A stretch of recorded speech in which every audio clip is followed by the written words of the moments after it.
This is written and directed by Lars von Trier and stars Kirsten Dunst, Charlotte Gainsbourg, and Kiefer Sutherland. Melancholia is a critically acclaimed film that's gotten a lot of praise. Kirsten Dunst won Best Actress at the Cannes Film Festival, and I've been looking forward to seeing it once I saw the trailer. This is a very odd movie, and after seeing it, I think I'm accurate in saying that this is pretty much an art house version of like end of the world movie. It's a very slow movie. It is a movie that really tests your patience, and it was really a mixed bag for me because I wanted to like it a lot, but I only ended up liking it a little bit. The story is hard to describe, so I'll try and break it down. The movie opens with several long shots of actions in slow motion. Then it cuts to a play card that says Part 1. Justine. Justine is Kirsten Dunst's character, and it goes through the events after they've been married. They're on their way to the after party, and it's the after party, and that takes up a majority of the film. Then we go to Part 2. Part 2 focuses on her sister Claire, played by Charlotte Gainsbourg, and her husband, Kiefer Sutherland, and this planet that called Melancholia, which is coming towards planet Earth, and the sister is very concerned that they will die when it comes towards them. But her husband, who is a scientist, says that it is guaranteed to just pass over them and all will be fine.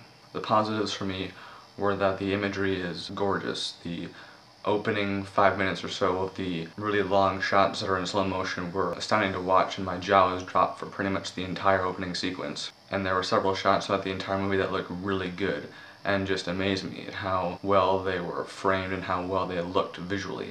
Also, the acting is top-notch. Kirsten Dunst deserved her award as Best Actress, and all the other characters as well do really good jobs here.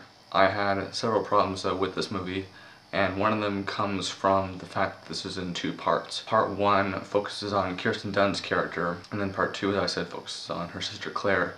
And I'm not sure if this was intentional or if it was just me, but Part 1 and Part 2 felt like two completely different films, and they were very disjointed in my mind. And so when I was watching Part 2, when it was focused more on the planet coming towards Earth after the Part 1, which was the after party and Kirsten Dunst's character, the two were just, in my mind, completely different. And I felt like Part 1 could have been its own movie and Part 2 was its own movie by itself. So in that extent, it was really just off for me.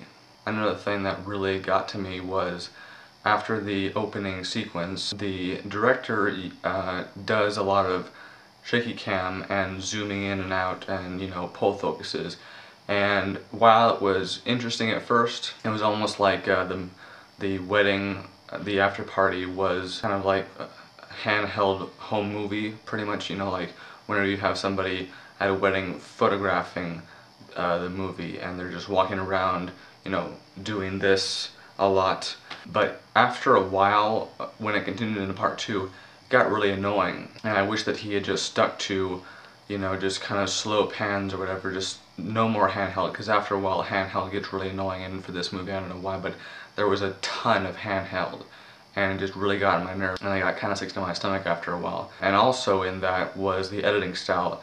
This film is edited really quirky, and there's a few times where the camera will pan really fast like this, and then like halfway through the pan they'll just cut to a shot like this, you know, that's just solitary, and that got really annoying as well. And one other thing that I had a problem with was that a lot of things happen in this film that aren't explained, and they're really odd things, and the questions kept building up for me. Like, I wanted to know why this happened, why this was happening, why this happened to that person, and they never explain what happened, like why it happened. And so I walked out of this film with a ton of questions that never got answered, and that was kind of frustrating. This is a very interesting experience, and even though I didn't enjoy it as much as I wanted to, I still had a very interesting time watching it, seeing what happened next. And the ending was a surprise for me, so even though it takes a long time, this film does drag. It drags a lot like J. Edgar, and I think it's about the same length as well, about 2 hours and 10 minutes or so. But if you do want to see it, then I suggest that you see it,